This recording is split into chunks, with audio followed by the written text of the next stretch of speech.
especially right now in dance music, a lot of these artists trying to go beyond just the CDJs, whether it's, a Launchpad Pro, or they're incorporating these live instruments just because it's more stimulating. You'll see artists like Fred again and Rufus Gisol popularize it. Odessa popularized it.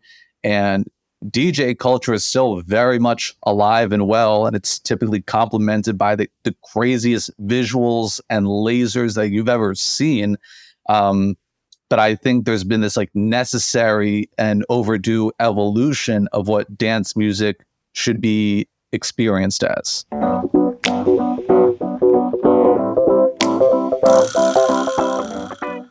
What's going on? Welcome to the New Music Business. I'm your host, Ari Herstand, author of How to Make It in the New Music Business, the book. Third edition is out now everywhere. Hardcover, ebook, audiobook, however you consume books, you can find the new book.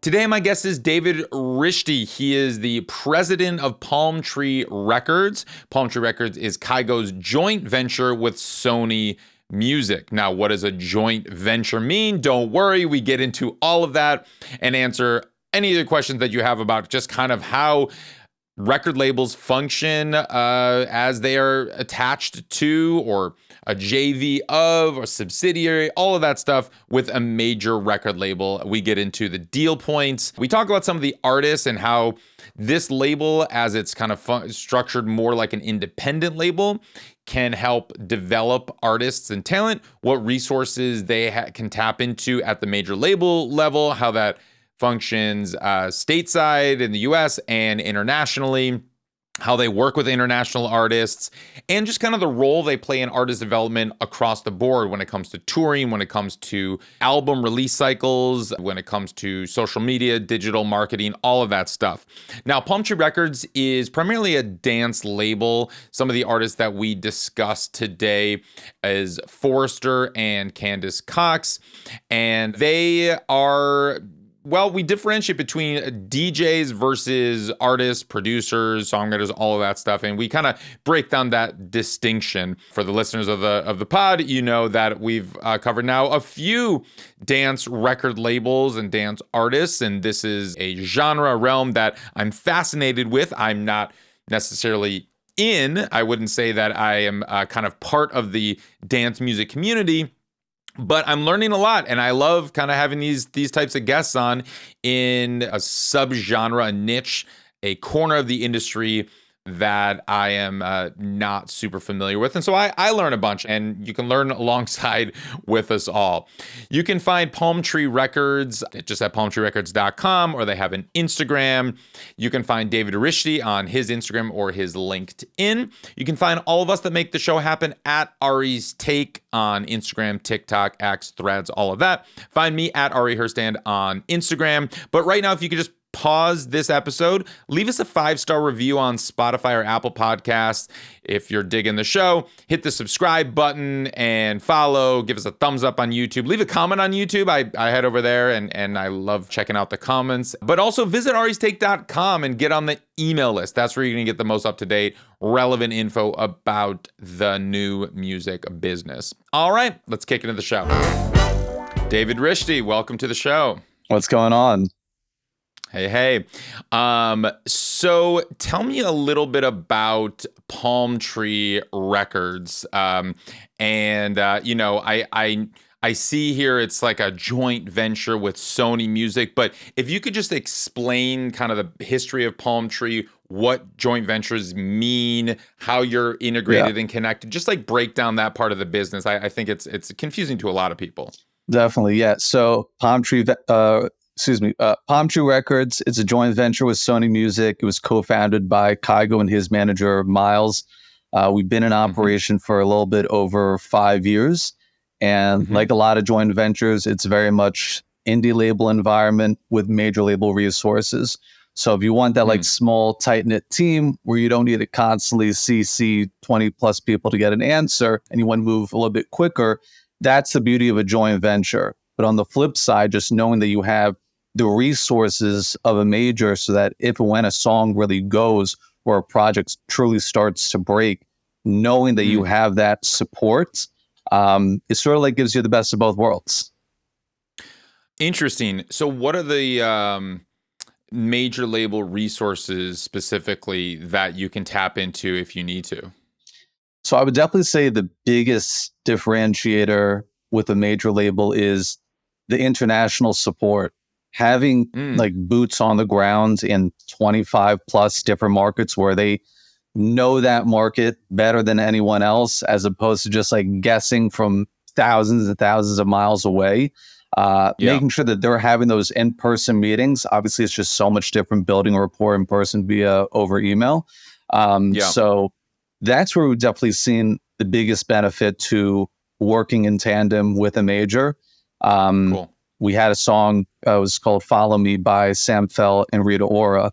And it was a Palm Tree release. It was never upstream to a Columbia, an Epic, an RCA, etc. But we did Hmm. work with every single international market. So even though it was solely just with Palm Tree, songs still charted on the radio in all these different markets. So it went like top 30 in Germany, top 30 in the Mm, Netherlands. And I think if you work with whether it's a distributor or an independent label, they may not have those types of resources. And I yeah. think you'll often see sometimes where it's just like if you do work with an indie and it starts to have this type of viral success, you do Yeah. usually then want to outsource that help. Mm. Interesting. You refer to Sony as kind of a distributor. And what is the business relationship between Palm Tree and Sony, and for all of these services that they theoretically are providing for you, like radio or tapping into the international markets? Are they charging you for this, or how does that work? Yeah, so there's a digital distribution fee that comes with being a part of Sony. It's also just Hmm. pretty standard across the industry. There's some sort of like set percentage that you end What are up we giving talking, up like in order to fifteen, have twenty these. percent Usually a little bit less than that, Okay. but not too significant. But yeah, Sure. you get access to the sales team, a release planning team, production team. It's nice to also just have a rep at every imaginable DSP. So once a song goes out into the great abyss, there's still people that you can communicate to and let them know about updates, whether it's off platform or on platform. With Hmm. respect to radio, though, just to, like give an example, I feel like there's sometimes a misconception as to like what a major provides versus not provides because it's Yeah. so nuanced label by label. So for something like Yeah. radio within the US, because like Palm Tree is a US label, we outsource that unless I'm just like handling that myself, personally. There's no like Yeah. Sony radio department, or at least not one that I'm aware of. Um, Okay. Whereas if you work with like an international label such as like RCA UK, they may already have an in-house radio team where they don't need to outsource that type of service.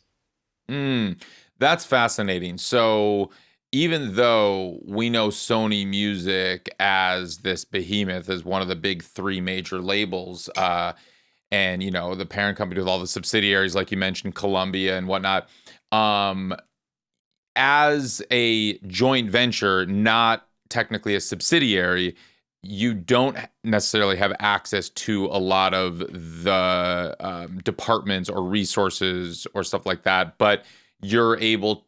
So help me understand this a little bit more. So you can Yeah. tap in internationally by getting connected to the boots on the ground, kind of, but not the radio department, but you can with their playlist So sales department, or like help me understand yeah, what I'll you're break able it to down. access and what you're not able to access. So with respect to like domestically here in the US, there's no Yep. like centralized radio department that we go to or publicity department that we normally go to.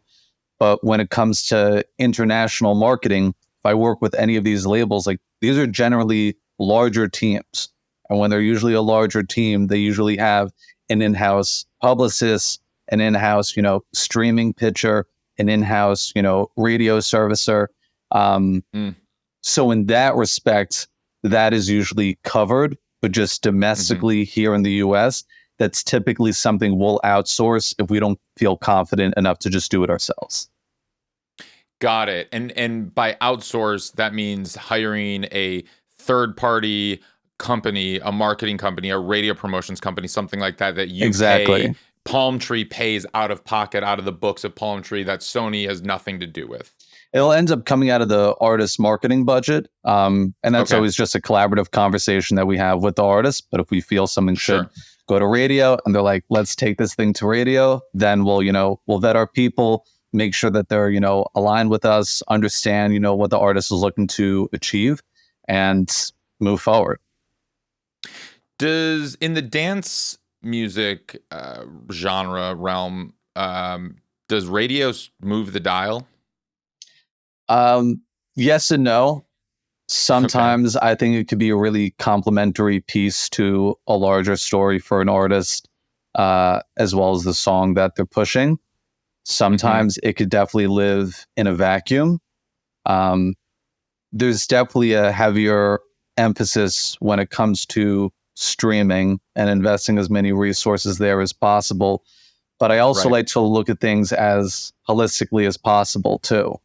So I do think it's in the artist's benefit that they're getting support from whether it's SiriusXM or iHeartRadio or Music Choice. Like, these are all key players that have been influential in the dance space for years. Still plenty of people driving a car around here in America. And at the same time, I think it's beneficial to make other people in the music space aware of your music, even if they don't influence a certain playlist on streaming platforms. So sometimes part of my job is not hitting up Apple Music or Spotify or Amazon looking for their support. Sometimes it's me hitting up different talent buyers and festival buyers and booking agents, because I'm also very aware of like how important the touring side of the business is, particularly in the dance space. Same thing comes when it's, figuring out the best merch designers, merch distributors, making sure that we're just like engaging that core fan base, cultivating that following. I think these are all important verticals for an artist's success, at least long-term speaking. I mean, absolutely. And what you just mentioned is typically what a manager does. I'm curious why you, as president of Palm Tree, would be handling those important duties and responsibilities. Is Palm Tree participating in those other revenue verticals of an artist's career, like touring, like brand deals, merch, any of that kind of stuff that you mentioned? Yeah, sometimes yes, sometimes no. Really just whatever is agreed upon by the lawyers. The reason why we do it is, one, it does not physically harm me to send these emails on most occasions, or send out those phone calls. And two, it allows us to stay competitive. I think there are so many labels, whether they're majors, indies, distributors now offering label services, that you need to think outside the box and what can you offer, especially with the rise of social media. And I feel like artists having more influence and power over their projects now more than ever, I think it is a label's responsibility to, step it up in terms of what their services are. I think even when you talk to different publicists in the music space, it used to just be about, securing different interviews and articles and just these digital write-ups, and sometimes I guess print looks as well. But publicity has sort of changed too, where it's just like it's about the podcast interviews and just like tapping into video as much as possible, and just like, well, what is publicity? Well, we are promoting. All right, well, what is the scope of promoting? So I think I've sort of just taken that same mindset to a label of just like how we are servicing artists and what, artist development means from a label's perspective. That's great. Let's talk more about artist development. I know you have an artist, a younger artist, Forrester, on the label. Talk to me just kind of about their journey and when you got involved. Yeah, so started working with them, I want to say about like 4 years ago. In terms of their team, they did not have a manager, a lawyer, a business manager, a booking agent. In terms of their streaming profile, they had put out an album via like an independent dance record label. But I think they had like 100,000 monthly listeners on Spotify. I don't even know if they had any followers on Instagram, but I liked the music. And even though there wasn't that much of an audience at that time, I was like, well, that's my job anyway. Like, that's where a label can come into play. And I was like, I can figure out the numbers part, but this music is great. And it's going to make my job much more enjoyable and fulfilling. And like, let's also just like see if we can do this. Obviously, there's a risk coming after an artist who doesn't already have this like independent demand and has only established proof of concept to a certain extent. But I felt really confident in the project. And it's really just one of those rare stories where we've put out 3 albums together, which in general, like, doesn't happen too often in label land, but specifically in dance music, which is like a genre not known for album making and storytelling. Like, it was just one of those great relationships where we enjoyed working with them. They enjoyed working with us. We were very much aligned on how we wanted to approach and develop the project, which is, like I said before, like holistically, you know, I want to make sure that the artist doesn't just stream and does well on radio, but is selling hard tickets and is moving merchandise and selling out that merchandise, creating a real fan base where the project has depth and their career ideally then has longevity. I feel like it's very different than a lot of the approaches by perhaps other labels or managers who are very like dialed in on, you know, TikTok and like scaling things like instantly. There's certainly benefit to that. But I like to think in terms of just slow and steady, long term. You don't get that instant gratification, but you know, you end up building a beautiful, dense fan base. Yeah. What are some of the strategies that you took with them early on? You know, if you kind of remember back to maybe kind of the first album campaign that you ran with them, because you're talking in albums, which we've very much moved to a kind of a singles economy, especially in dance, which is, it's surprising that you kind of did albums. But talk to me about like that initial album campaign with an artist that's so young, doesn't really have much of an audience or a fan base, doesn't have, you know, can't really sell many hard tickets, you know, streaming, you said, you know, it was okay for an indie artist, but now your threshold is going to be a lot higher than what theirs would need to be as completely independent. Yeah. So their sophomore album was called A Range of Light. Their debut album was called Kerosene. The boys are big into nature. So it's just like this second album was about the mountains and being in the mountains. And I thought that was super cool. When we had first signed them, they were a DJ duo because they were previously signed to a label that was primarily signing DJs. And so they felt they needed to fit the mold of that label.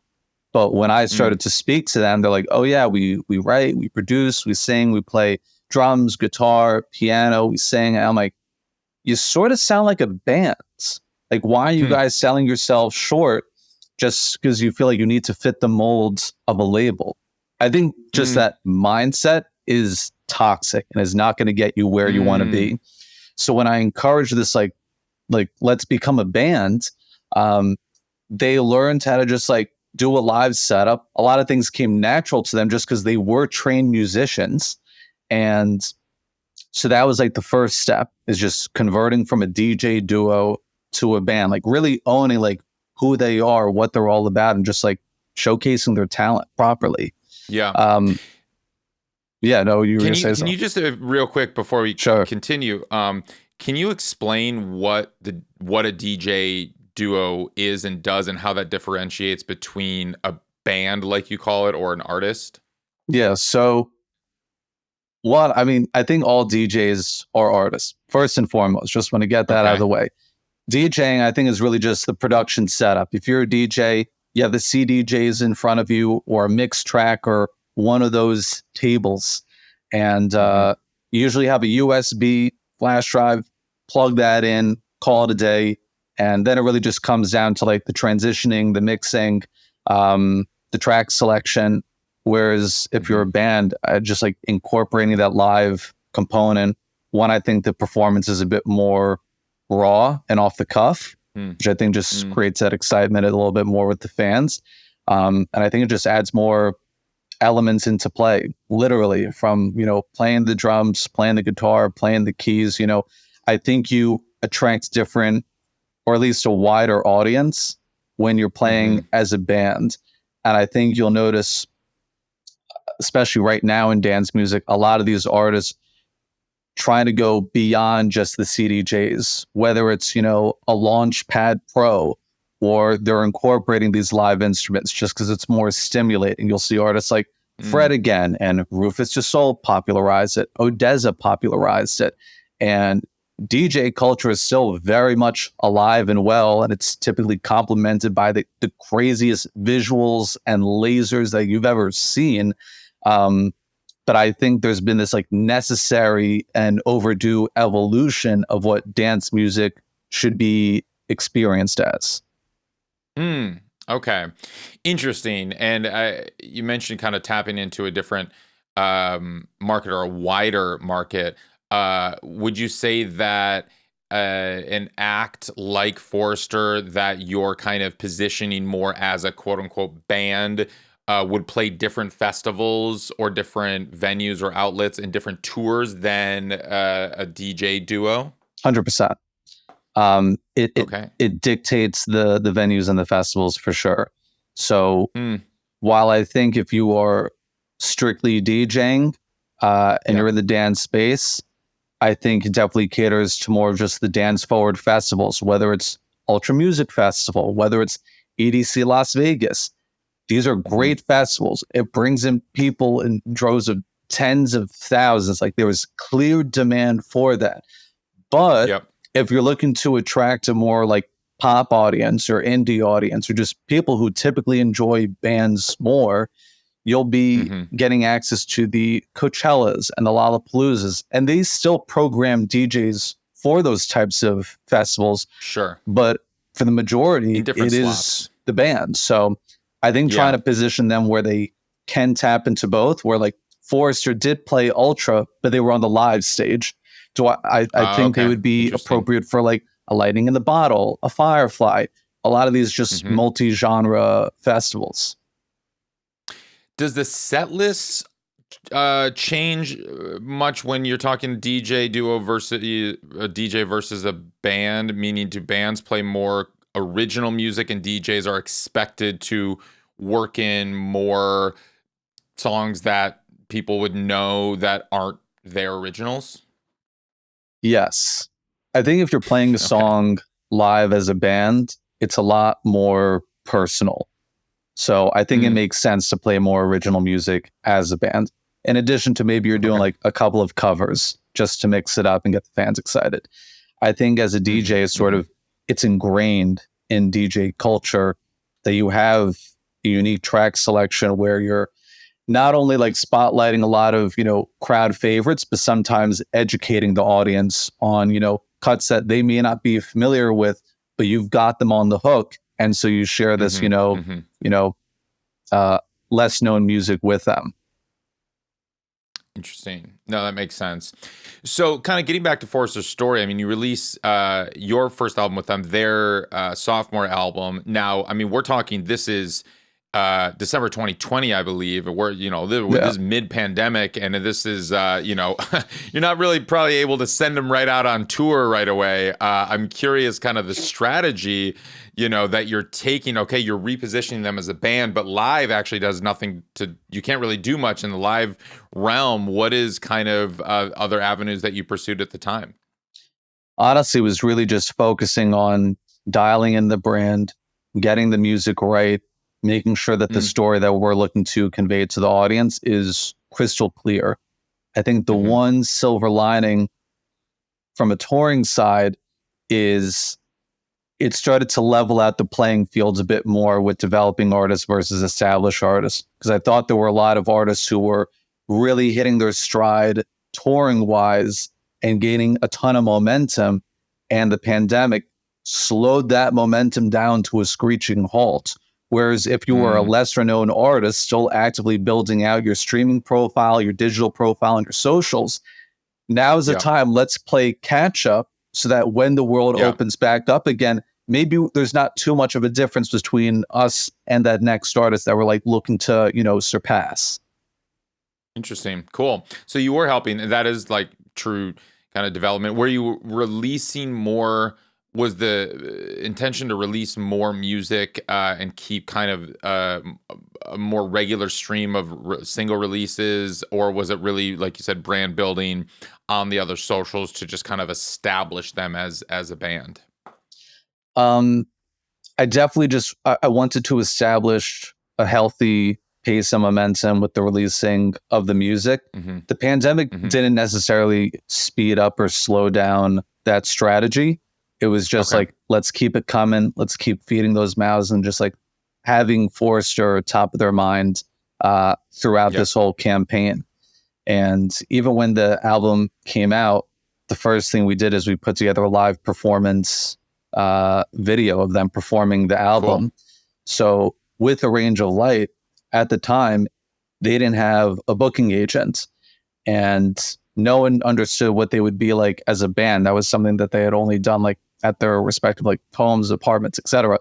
So I was like, we need to go out into the mountains, because it's A Range of Light. You guys are nature boys. You know, it needs to go beyond the music. We don't need to be in the Roxy right now. Let's be in the Sierra Mountains, and let's put on a show, so that I could then take this video and I could pitch it out to CAA and WME and UTA and Wasserman, and ideally just putting out feelers and trying to get some interest. And if anyone, you know, raises their hand, set up the conversation, they speak, and, you know, we see where it goes from there. And in that process, we secured or I guess they secured a booking agent with WME. And because I knew that the live component for a project like theirs would be critical to their development. So I wasn't necessarily thinking about like, they have 100 YouTube subscribers. The ROI on this isn't necessarily going to be positive. I think sometimes, especially when it comes to artist development, you need to invest in the brand, and just, if you build it, they will come. They will not come tomorrow, but they may come in a couple of years. And fast forward to now, I mean, they have like 60,000 YouTube subscribers. They're doing thousands of tickets, and they have a great agent. So it paid off. Just, it took time to get there. Yeah. I'm curious, you know, what is the pitch to agents early on like that, when the artist isn't necessarily good for any tickets, or they just don't have much ticket history in many markets? How do you convince an agent to jump on the team when it's going to be a heavy lift early on until they start seeing some return on that investment? The pitch is definitely more of, hey, these guys exist. I just want you to know that they exist. I think they're super talented. This is what I'm doing on my end as the label. We have confirmed support from, you know, SiriusXM Chill. We got the New Music Friday Dance playlist covered by Spotify, like letting them know where the support is already coming in. And when they're ready, they can then step in and have that conversation with the guys. But they need to be as incentivized as I am to push it. So it's not something that I'm like really forcing down their throats. It's more so just like, hey, like putting this on your radar. Let me know if you want to talk about it at any point. Cool. No, that's great. You mentioned SiriusXM, and I know that you probably weren't planning to talk about it, but I'm curious, you know, in the satellite radio realm, in SiriusXM, is this something that Palm Tree actively is going after in-house, or is this kind of part of the outsourcing radio department that you're speaking of before? Because SiriusXM specifically, I feel like operates differently than most other kind of traditional terrestrial radio. How so? Well, I mean, for one, it pays. It pays very well for labels and artists, whereas terrestrial radio doesn't pay. Sure. It kind of generates, you know, potential interest that theoretically would turn into streams, but that's a leap that you got to go. Yeah. And also SiriusXM, I mean, you know, I don't know, is the infrastructure different? Whereas like, maybe you have a music director or a program director at a traditional terrestrial radio station, but whereas like some of the DJs I've found on a lot of SiriusXM stations might have a little bit more autonomy, similar to how like a like a public radio station DJ might have that autonomy to be able to play what they want, or maybe stations operate differently. Maybe that's not been your experience. Yeah. Well, with respect to SiriusXM, I usually pitch direct and just gauge their interest really. And if it's something that they're like, they're into it, they're into the project, they're into the song or whatever it may be, and we're looking to do a larger radio campaign, then I'll usually enlist a third-party plugger.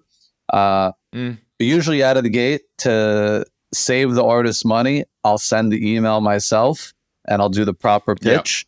Because I want to be mindful of their budget as well. Like something that's like part of why like I think a lot of artists have enjoyed working with us is like we're very big into like financial transparency. And it's like you mentioned like before, like is radio that important to like the story versus like streaming, for example? I'm just like, well, as you said, like radio pays, SiriusXM pays. Like if there's something that I could do to play a part in putting money in that artist's pocket to just further justify like me taking ownership of the masters, like why not do it? So I think that's also something that's appreciated, making sure that if we can get it into rotation, seeing if we can get it into power rotation, just more spins on a weekly basis, more money in their pocket. I think that definitely helps from a artist relations standpoint and just like growing that relationship. Now, this might be slightly too in the weeds for you as a question, but I'm curious if you know the relationship that Palm Tree, or Sony rather, has with SiriusXM, and if you struck direct deals with them, or if SiriusXM is still paying the royalties through Sound Exchange, and then Sound Exchange is paying out the royalties directly to Palm Tree. And how, for people listening, how that typically works for satellite radio is SiriusXM, being the biggest player, pays out 50% of their royalties directly to the label, and then pays 50% of the royalties directly to the artists. And they go around the label. They go, so it's split 50-50 regardless of whatever the deal is that the label has with the artist. However, it has been reported that some major labels have struck direct deals with SiriusXM. So Sirius will pay all their money directly to the label instead of paying the money to Sound Exchange, which then does the 50-50 split. I need to read this article. Honestly, I'm not aware. I've not a clue. But it seems pretty interesting. Yeah, no, it's the thing is that what a lot of people don't realize, and I think, why I do want to hit this a little bit, is just because SiriusXM theoretically pays. So for people listening that don't know, terrestrial radio, for some dumb reason that was created decades ago, does not pay for the sound recording master royalties. They don't pay labels, they don't pay artists when songs get played on terrestrial radio. Now that is not true for satellite radio like SiriusXM, and I have seen that a spin on SiriusXM can pay like $80 or something for one spin on SiriusXM, which is, of course, way more than what like a stream pays or something like that. Granted, you're going to have a lot of listeners for one spin. Well, isn't on that usually just because of the subscription model that SiriusXM has?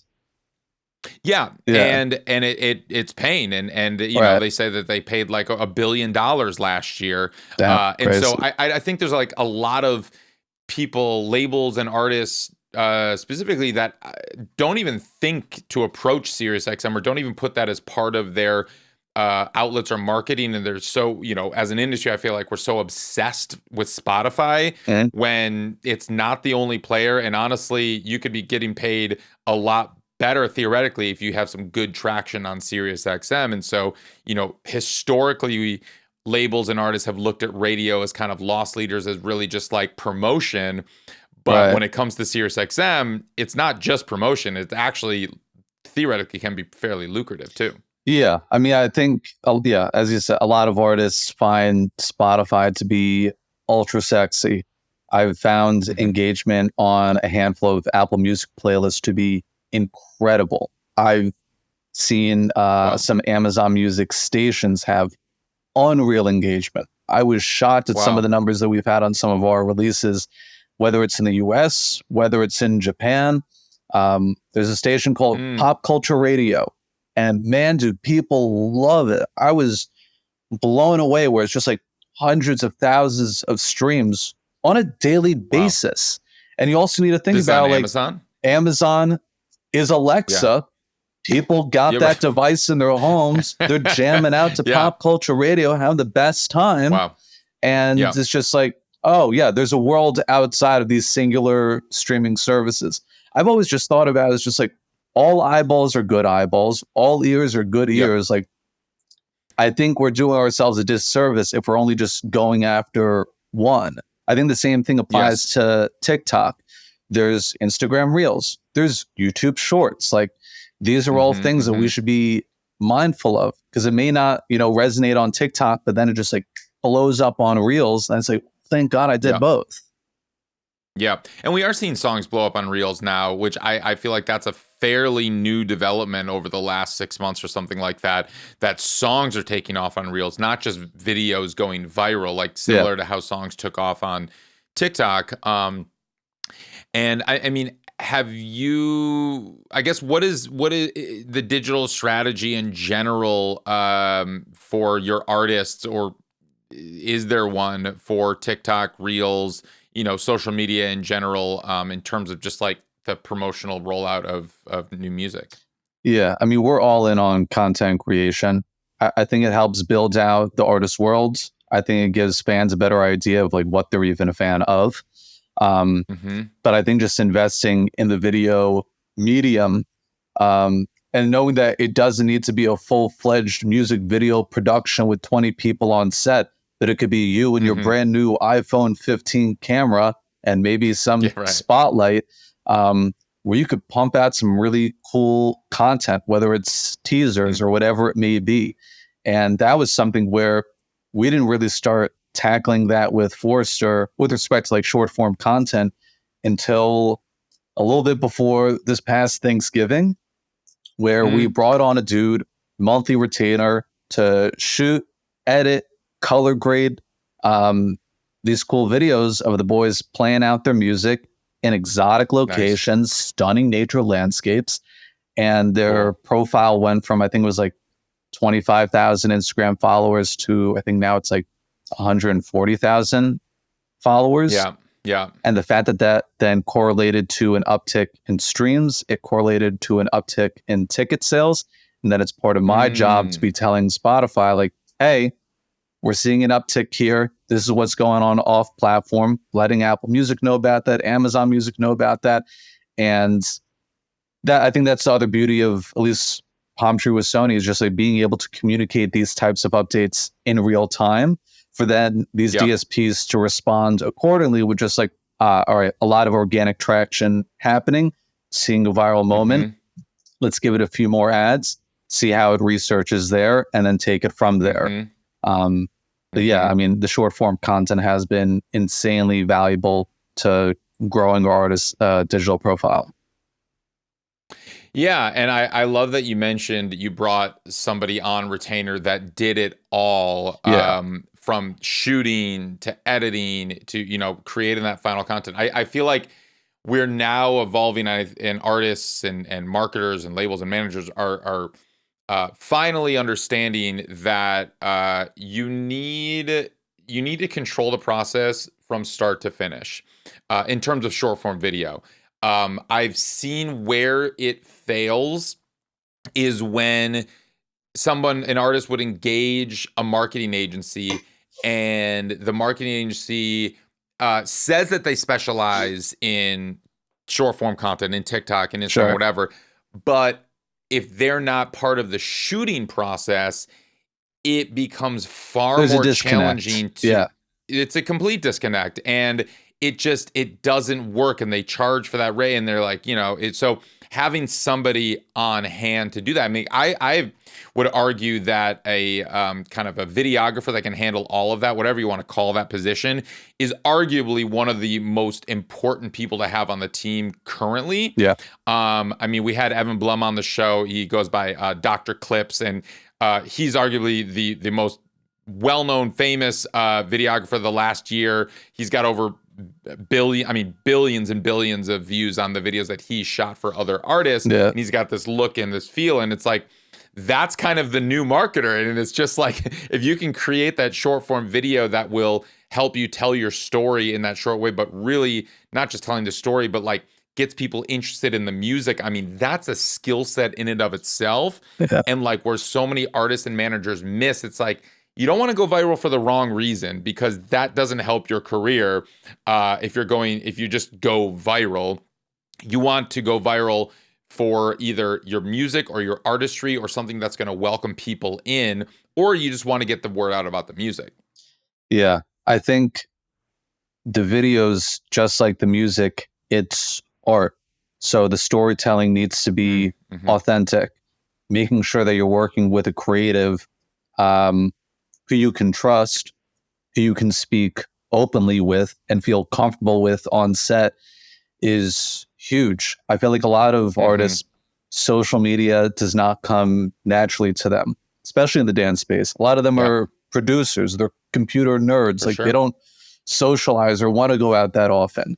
So making sure that you're able to work with someone who is able to sometimes fill in the blanks for you, or make sure that they could, speak your voice fluently as well, I think gives artists a lot more comfort, reassurance in what they're doing, and therefore confidence in what they're doing as well. Because I feel like that's very transparent. If an artist is like forcing it versus just like, they're just like owning who they are and they're very comfortable with themselves, I think a creative plays a large part in that.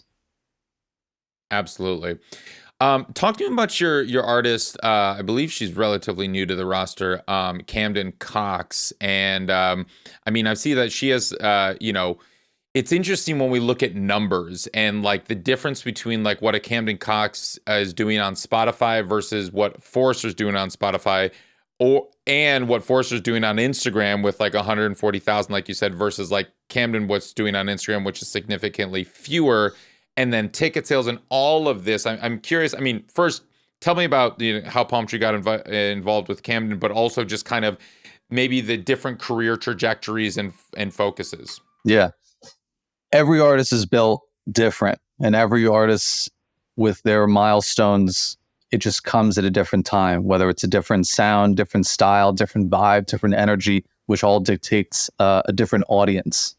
With someone like Camden Cox, she's signed to RCA UK. That's the home label. We came on board as the US partner a little bit less than 6 months ago, when it sort of like fell in our laps. And I'm like, oh my God, like what a huge opportunity for us, because everything that I saw, I was like, she's going to be massive.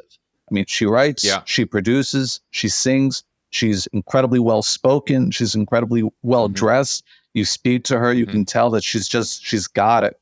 She's driven. She knows what she wants. She has a clear vision. So you as a team, it's not about really coming up with ideas. It's just executing and just locking in on that, which is really a breath of fresh air. So with someone like her, we've only worked a few of her releases thus far. But each of those releases, we've received a ton of support, whether it's, editorial playlists or securing different playlist covers, to bringing her in for different DSP visits, whether it's bringing her to like Apple Music or Vivo, letting, her share her story. I think the other crazy thing is just like, she's a prolific songwriter. Like she is behind some of dance music's biggest hits, like John Summit and Halo, Where You Are. Camden has her fingerprints all over that. The song Escape by Deadmau5 and Cascade, their collab project called KX5. She co-wrote that. It was nominated for a freaking Grammy. So she clearly has talent. And what I love about her artist project is now she's able to just showcase it in a much more public way. And same as Forrester, like if you build it, they will come. And I think what's most important right now is we're building it the right way. We have a long-term mindset. I think one thing that was great out of the gate working with her team is they think the same exact way as us, like having that long-term mindset, as opposed to just like, let's throw all of our marbles in this one basket. Pray to God it hits top 40. And if not, like, let's just move on to the next thing. Yeah. So yeah, we were aligned on a ton of things. Did you help her with kind of U.S. representation or support? I see she's playing Lollapalooza this year and kind of has some U.S. tour dates. Was that all established kind of before you got on board, or were you kind of helping expand the U.S. footprint? So with respect to the U.S. footprint, she now has a booking agent who reps her in the U.S. or maybe North America. A lot of the bookings that she got were actually incoming. I mean, she has a fantastic management team, so I'm sure they were sending out feelers to different talent buyers as well. But a lot of these opportunities came about before a booking agent even came on board, which is really like, all right, hello, like clearly something is resonating with the people. Yes. And on my end, I remember I had told management, I was like, I have these 5 talent buyers that I want to hit up. If you're cool with me doing it, let me hit them up. Send me the one sheet. I want to flag it with them. Let them know that we're supporting on the label side, that you guys are the management team. I'll send all the different highlights, and we'll just see what happens. Cool. Nice. I want to zoom out a little bit and just kind of talk about as a label, as Palm Tree, and looking at kind of artists that might be interested in working with a Palm Tree, might think that they are kind of in line with your philosophy, but also with the music and the artists that are on the label. What is your kind of recommendation to artists, just kind of how to start approaching labels like a Palm Tree? I think it's, don't reach out to the labels. Like, don't focus on the externals, solely focus on your internals. Establish proof of concept, build as much demand as independently as possible. I want to be the one reaching out to you. That's when you know I'm the most incentivized. Whereas if you're coming to me, like, it just changes the dynamic a bit. I think when an artist is like so laser focused on like, I need the best manager and the best label and the best agent, but like I haven't focused on me and making sure I'm making the best music and creating the best visuals and telling the best story, I think they just have their priorities out of whack. So are you saying that the artists that you have signed and worked with have never been pitched to you by anybody? You're just like kind of discovering on your own? I want to double check this, but yeah. Oh, wow. Okay. That's interesting because, so much of like, I've spoken to other labels, but also managers who are like, tell me kind of a lot of how that goes down in pitching process and everything, but everybody has their own style and the own way that they prefer to operate. And, I guess I know that there are managers and artists listening that are frustrated by that answer, as in, don't come to me, I'll find you, when they're just like, yeah, but I got everything that I think you'd want. You mentioned, Forrester had 100,000 monthly listeners. I got 400,000. And you mentioned that they only had 100 Instagram followers. Well, I have 100,000 right now, and like nobody's coming to me, so I should just sit back and just like wait. And so it's kind of like, I know that there are some artists that are kind of in the position where they're just like, okay, but I could really use the support. And I'm not really sure what to do next, because maybe they don't have booking. Maybe they don't like have that team members that you kind of talked about, or maybe they can't figure out how to get on playlists or radio or all the stuff that a label partner could offer them. I understand the sentiment for sure. But I also understand and hear from artists and managers that it's like, wait, so how do we find a label if they're like, don't come to us, don't come to me? Yeah, no, I mean, I could definitely get the frustration, but I think if there's not a handful of people reaching out, like there's just more work to be done. Like trust me, like labels want to find the next big thing. They want to make money. Same thing with Spotify. It's just like, why am I not getting on XYZ playlists? Like that's a common frustration amongst artists, but it's just like, it's in Spotify's best interest that they find the artists early build that loyalty Mhm. with the artist. So if and when they become the Weeknd, they got that relationship on lock, being like, yo, I was your day one. Like, let's do this partnership together. Let's roll out, exclusive merch, whatever it may be. Yep. So it's in their best interest. I think that applies to Cool. any editor, any curator, any programmer, Cool. No, that makes sense. Tell me about the kinds of deals that Palm Tree does. I mean, do you have kind of I know you mentioned earlier, like that's up to the lawyers and stuff like that, but is there a ballpark in kind of what Palm Tree will engage in? I mean, Sure. you're a JV of, Sony or joint venture with Sony, and like historically, like it's known that major labels historically take 80 some percent of the royalties. Is that how Palm Tree operates because you're part of this major label mechanism? Right. Are you adopting more of the major label deal structure, or are you adopting more of the independent deal structure, which historically has typically been around 50-50? Right. Yeah. I mean, because we have the same resources as a lot of the majors, it's usually a major label structure, as you mentioned. Okay. So it's not 50-50 deals. We really can't even do net profit splits just because we're already a split with Sony. So then it becomes 33, 33, 33. But because it would be a profit split deal, then the artist stands behind not only their recording costs, they also stand behind the marketing costs. Now it doesn't even make sense for the artist. So when I talk about making sure that Palm Tree can be competitive, making sure that we can justify these types of deal terms, like that's why I'm telling these artists, let me grow your business, period. Obviously, we're a record label and people come to us for DSP pitching and radio programming and really just like a bank to fund the project.